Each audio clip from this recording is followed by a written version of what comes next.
Coach, please stop. I came here to learn how to drive, not to have an affair. Inside the instructor's car because I kept failing to control the clutch. Coach Reeves, who happened to be my husband's friend, made me sit on his lap to teach me.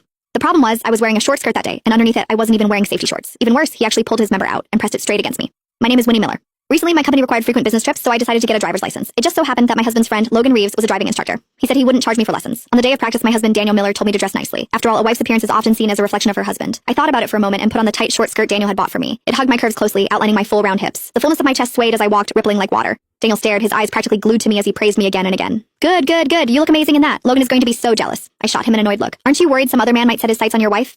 After pulling on my stockings, I headed to the driving school. When I reached Logan's car, I bent down and knocked on the window.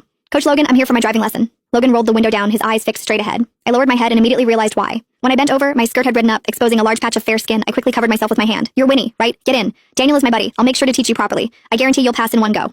After I sat in the passenger seat, he patted my thigh. Watch carefully. Left foot presses here, right foot releases. When the car starts to shake, that's the friction point, the half clutch. Come over and try it. After stepping on the clutch, I couldn't control the pressure properly and stalled the car. I tried several times, but it stalled every time. Logan couldn't watch anymore. He grew impatient and directly placed one hand on my thigh. I didn't know if it was my imagination, but his broad palm seemed to deliberately rub against my stockinged thigh. My nerves instantly tightened.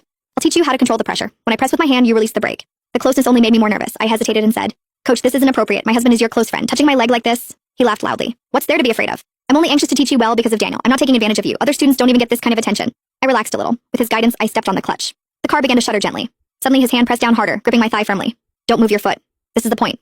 Then slowly release the brake. This was the first time in my life that another man besides my husband had touched my thigh. Even through the stockings, I could feel the warmth of his palm. A strange flutter stirred in my chest. My nerves snapped. I released the brake too quickly, and the car lurched forward violently. Logan slammed on the instructor's brake. The sudden force threw my body forward. His hand slid straight under my skirt. My entire body jolted as if struck by electricity, numb and tingling all over. The humiliation was overwhelming.